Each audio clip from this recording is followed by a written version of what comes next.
तो जो epithelial word है बच्चों, this is derived from two words. याद है आप लोगों को कौन से दो वर्ड है इसमें एपिथेलियल में? एपी का मतलब होता है अपॉन, और थेलियम का मतलब होता है, थेलियम का होता है मतलब ग्रोथ।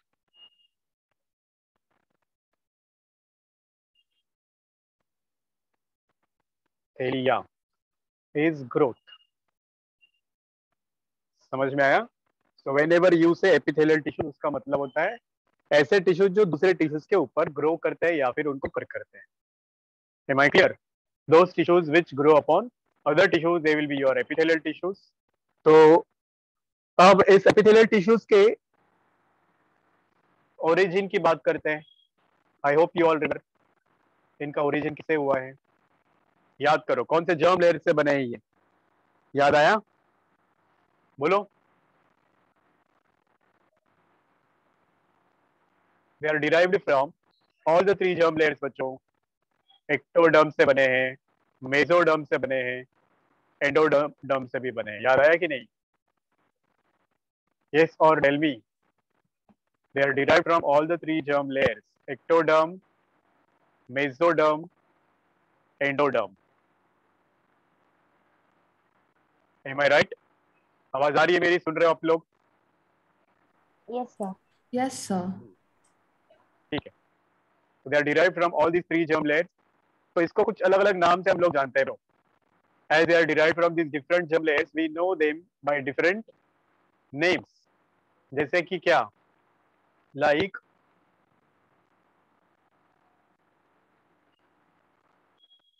ectoderm होता है, उसको ही हम लोग क्या बोलते हैं बच्चों? That ectoderm is usually यहाँ देखो हमारा एपिडर्मिस एक्टोडर्म से डिराइव्ड है। डू यू नो बच्चों एपिडर्मिस? स्किन में दो लेयर होते हैं, आप लोगों को पता है वो दो लेयर कौन से हैं? The two layers in the skin, they are epidermis and dermis. तो जो हमारा एपिडर्मिस है वो एक्टोडर्म से बना है, पर जब हम लोग मेसोडर्म की बात करेंगे तो ये डर्मिस बनाता है। ठीक है, सो डर्मिस इज डिराइव्ड मेसोडर्म। तो अभी अभी हमने जो पढ़ा था पेरिटोनियम, यू रिमेम्बर पेरिटोनियम? हाँ बच्चों, दिख रहा है क्या जो मैं लिख रहा हूँ? Is it visible?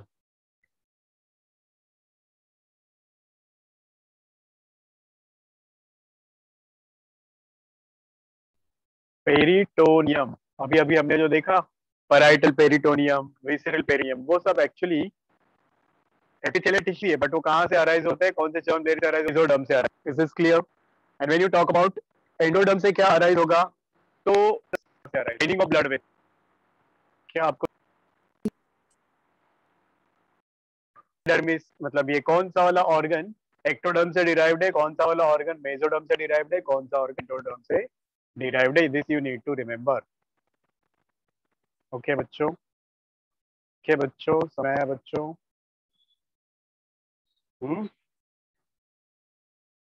Alright, shall we proceed now? अब इसके कुछ नॉर्मल कैरेक्टरिस्टिक्स हैं, वो याद रखने आपको। प्रॉपर्टीज और कैरेक्टरिस्टिक्स ऑफ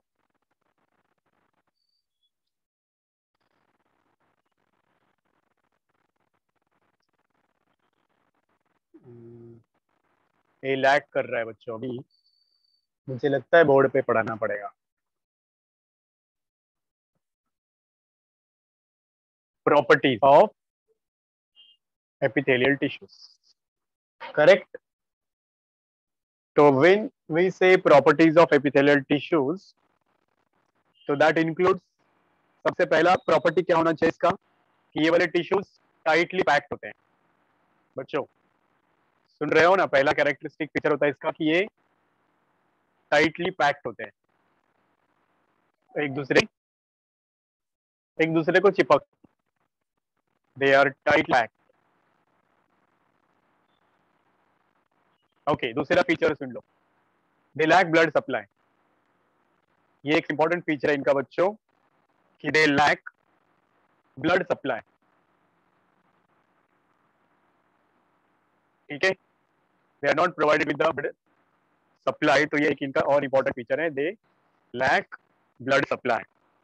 तीसरा फीचर सुनो, थर्ड फीचर होता है कि उनके बीच में स्पेस ही नहीं होता है, so they have no intercellular space और वेरी लिटिल इंटरसेल्युलर स्पेस। क्या नहीं होता उनके बीच में? नो और very little intercellular space. No और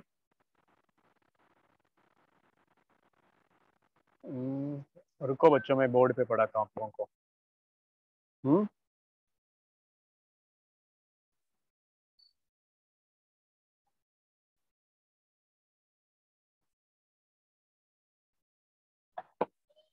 because this started lacking now.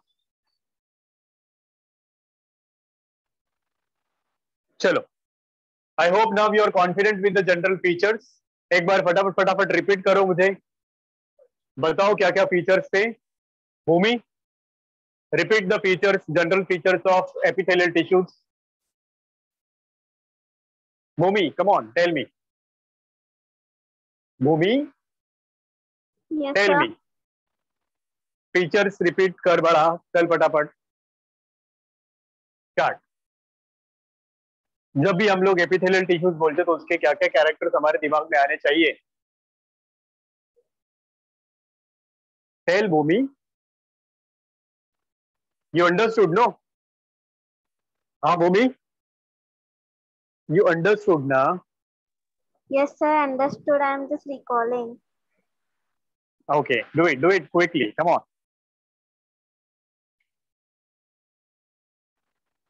Tell one or two at least, I don't want more.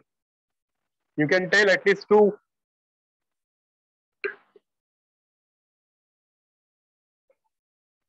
They are derived from ectoderm. All, ectoderm, mesoderm, endoderm. Okay, they are derived from all the three germ layers. Then anything else? What about blood supply? You didn't copy down this, Bhumi. You did not copy down these characters, these features. I copied down. I took screenshot. Okay, so you can see there. Yes, Ashna, you tell. You have raised hand, They are Ashna. Come on, tightly tell packed. me. They lack Good. blood supply. They have no intercellular space or very less intercellular space. They Good. rest upon non-cellular membrane called as basement membrane. They lack Good. blood vessels. They receive nutrients from underlying tissue. Good job, very good, keep it up. चलो, सब लोगों को ऐसे याद रखना है बच्चों। अब आ जाओ इसका क्लासिफिकेशन। क्या क्या बोला था मैंने? क्लासिफिकेशन ऑफ एपिथेलियल टिश्यूज में they are broadly divided into two types, और वो दो टाइप्स है आपके simple epithelial tissues and compound epithelial tissues, है ना? सिंपल का मतलब क्या है बताओ? क्यों बोलेंगे सिंपल को सिंपल? बताओ तो, सिंपल मतलब कौन? जिनके पास एक ही लेयर होता है, they have got only one layer, और इनके पास more than two layers. Am I clear with this? इनके पास दो या दो से ज्यादा लेयर्स होते हैं, इनके पास सिर्फ एक ही लेयर होता है। तो ये सिंपल टिश्यू हो गया, ये कंपाउंड टिश्यू हो गया। अब इस एक लेयर है तो फिर एक ही टाइप के सेल्स होंगे इसके पास, इसमें मिक्स टाइप होगा। Did you get the difference बच्चों? बताओ मुझे। एक ही टाइप है तो एक ही, एक लेयर है तो एक ही टाइप के सेल्स, इसमें ज्यादा लेयर तो एक लेयर में एक टाइप, दूसरे लेयर में दूसरा टाइप, ऐसा हो सकता है। तो अभी ये इसमें हम लोगों ने कुछ नाम सुने थे, एक एक करके पढ़ते हैं अपन लोग अभी इसमें। सबसे पहला क्या नाम बताया था? Simple squamous epithelium. याद आया क्या बच्चों? यस, क्यूबॉइडल और yes, simple cuboidal columnar epithelium, और ciliated glandular, columnar ciliated glandular. So वो इसके टाइप्स है। I hope you all remember them. अब चलो शुरू करते हैं। सबसे पहला टाइप इसका है सिंपल स्क्वामस एपिथेलियम। तो जब हम लोग बोलते हैं ये स्क्वामस एपिथेलियम बच्चों, तो इसका एक दो नाम और भी है बच्चों। आप लोग अगर डिक्शनरी में देखोगे तो आपको पता चलेगा। इसको ही हम लोग बोलते हैं पेवमेंट एपिथेलियम। याद रखो, it is also known by another name pavement, pavement का मतलब होता है फ्लोर, टाइल्स। जैसे टाइल्स एक दूसरे में फिट होते हैं, एकदम ऐसे चपटे चपटे होते हैं, वैसे ये सेल्स या ये टिश्यूज होता है। तो it is also called as a pavement epithelium, या एक और नाम से भी हम लोग इसको जान सकते हैं बच्चों, टेसिलेटेड एपिथेलियम। ये टेसिलेटेड एपिथेलियम मतलब इसका जो शेप होता है वो इसे वेव लाइक दिखता है ब्लड वेसल्स के लाइनिंग में है, तो इसीलिए उसको बोलते हैं टेसिलेटेड एपिथेलियम ऑल्सो। इसका मतलब क्या है? पेवमेंट का मतलब होता है it looks like a floor, और टेसिलेटेड का मतलब होता है it looks wave like, wavy. Is this clear बच्चों? बताओ मुझे, समझ में आया क्या? बोलो, यस सर। क्लियर है?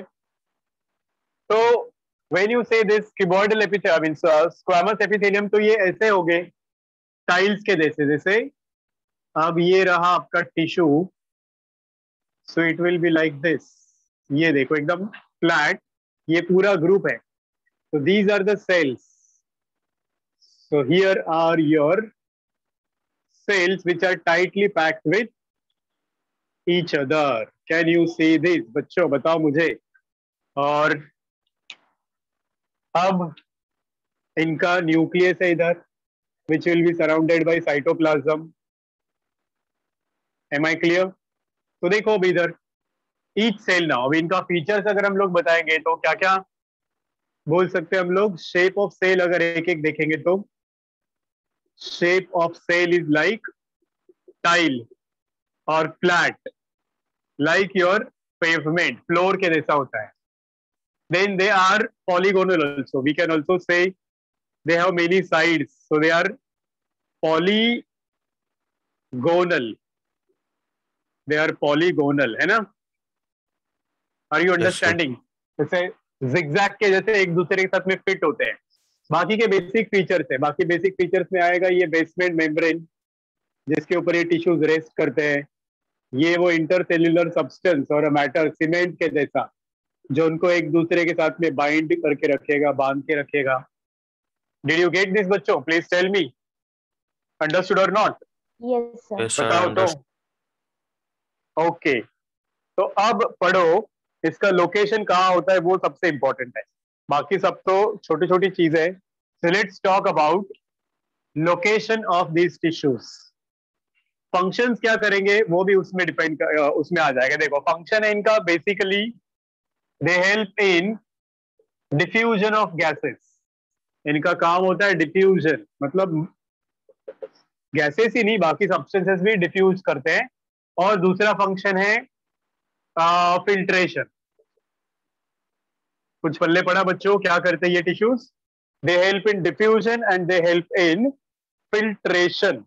M I clear? बताओ मुझे, बोलो Yes, बच्चों। sir. तो इसका लोकेशन उसी पे डिपेंड करता है। तो बहुत सारे लोकेशंस है, like we can say they are present in the alveoli of lungs. कहाँ होते हैं सबसे पहले? एल्वियोलाई ऑफ लंग्स में ये मिलते हैं अपने को। पता है आप लोगों को एल्वियोलाई क्या होते हैं? Do you all know what are alveoli बच्चों? Structural and functional units of lungs, मालूम है कि नहीं? बोलो बच्चों, ग्रेप्स लाइक स्ट्रक्चर्स जो लंग्स के लाइनिंग में, तो ये लंग्स के वॉल लंग्स में होते हैं एक्चुअली। ये रहा उसका squamous epithelium, can you see? तो इसका जो वॉल होगा एकदम पतला होता है। एकदम पतला मतलब कितना? It should not be thick no, क्योंकि तभी तो गैसेस एक्सचेंज होंगे ब्लड के और इसके बीच में। Do you agree with me बच्चों? ये रहा आपका ब्लड वेसल जो वापस एपिथेलियल टिश्यूज का ही बना हुआ है, कैपिलरी है आपका। तो इसका थिकनेस होता है 0.0001 मिलीमीटर, इतना पतला होता है। So that exchange of gases होगा, यहाँ से ऑक्सीजन जाएगा आपके इसके अंदर। अभी ये भी स्क्वामस एपिथेलियम है, lining of your blood vessels. तो यहाँ से ऑक्सीजन इधर गया, इधर से जो CO2 बना था सेल्स के अंदर से यहाँ आया था, वो इधर आ गया। तो समझ में आ रहा है बच्चों डिफ्यूजन क्या हो रहा है? What is happening here? Diffusion of gases between alveoli of lungs and blood vessels का wall also. So what is that blood vessels का वॉल कॉल्ड एज? तो अगर आप लोग देखोगे ये ब्लड वेसल्स में ये जो लाइनिंग है इसका ब्लड वेसल्स का, ये कैपिलरी ट्यूब है जो हम लोग अभी यहाँ देख रहे हैं बच्चों, इसको ही बोलते हैं कैपिलरी. जो सबसे छोटा ब्लड वेसल होता है आर्टरीज, वेन्स और कैपिलरीज में, है ना. तो this is called as endothelium. ये वाला जो वॉल है ब्लड वेसल्स का, इसी को बोलते हैं बच्चों हम लोग एंडोथेलियम. और ये बना किससे है? This is derived from endoderm. अब समझ में आया लॉजिक बच्चों? Endothelium is the inner wall of blood vessels. It is derived from endoderm. और ये एक आपका एपिथेलियल टिश्यू है. Is this clear to you? Please tell me. हाँ बच्चों, समझ में आया क्या? लोकेशन, फंक्शन भी इसमें समझ में आया आप लोगों को? उसके अलावा कुछ और लोकेशन सुन लो बच्चों. Other than that you will also find them in the Bowman's capsule. Okay, ये वाला लोकेशन को मैं क्या बोलूं? Endothelium of blood vessel. समझ में आया क्या? Endothelium of blood vessels. Endothelium of blood vessels, ये तो कैपिलरी है. अगर मैं आर्टरी और वेन बताऊं तो उसमें भी ये एंडोथेलियम होता है बच्चों.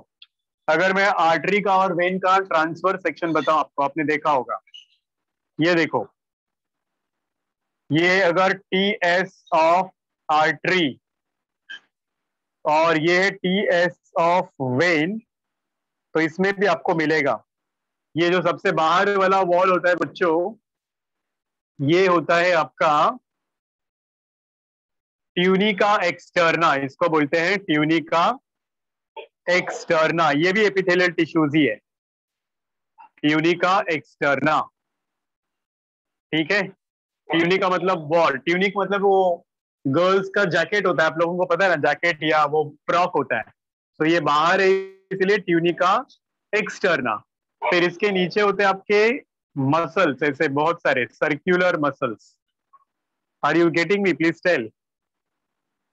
हाँ बच्चों, इसको बोलते हैं ट्यूनिका मेडिया. हम लोग सर्कुलेशन चैप्टर में इसको वापस पढ़ेंगे ही.